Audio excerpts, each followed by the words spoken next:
اچھا باپ بیٹا کئی نبی ایسے آئے ہیں، تو داؤد علیہ السلام بھی باپ بیٹا نبی ہے۔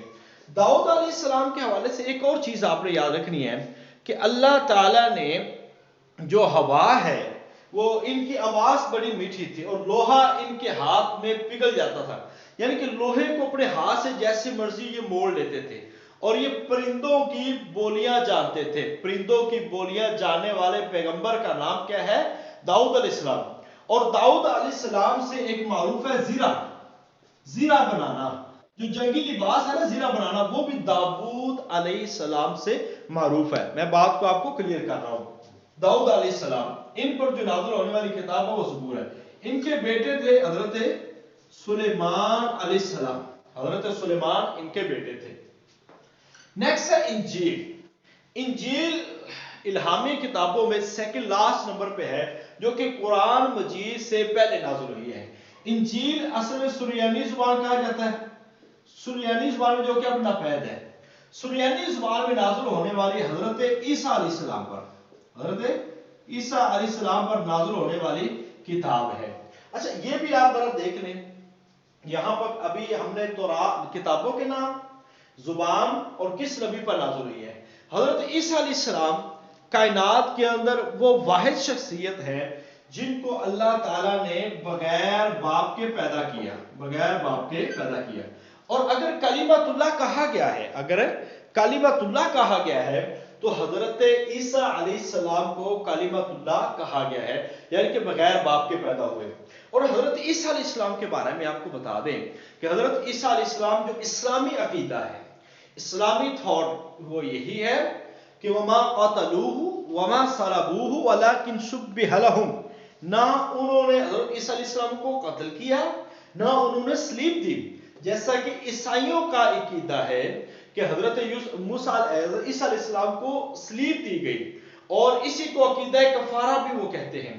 تو حضرت عیسیٰ علیہ السلام کو صلیب دی گئی، اور یہ گناہوں کی وجہ سے اب ہمارے گناہ معاف ہو گئے، اور اس کے بعد ان کا یہ بھی عقیدہ کہ ان کو دوبارہ زندہ اٹھا دیا گیا تھا۔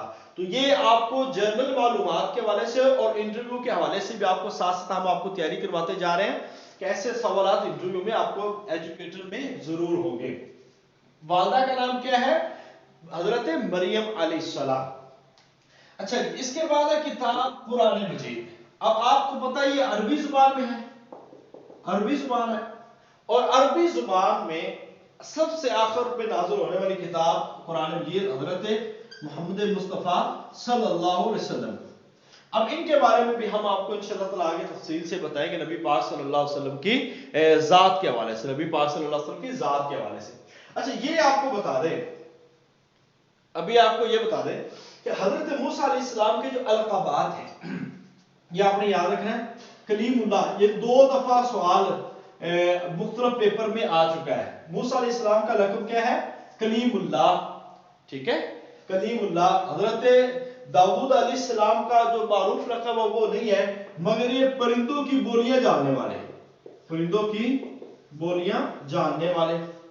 حضرت عیسیٰ علیہ السلام کا لقب ہے وہ روح اللہ، روح اللہ، اور اس کا دوسرا لقب روح القدس۔ اس سے مراد کبھی وہ ان کو مراد لیتے ہیں اور کبھی وہ حضرت جبریل علیہ السلام کو مراد لیتے ہیں روح القدس سے، ٹھیک ہے، مگر روح اللہ یہ حضرت عیسیٰ علیہ السلام کا لقب ہے۔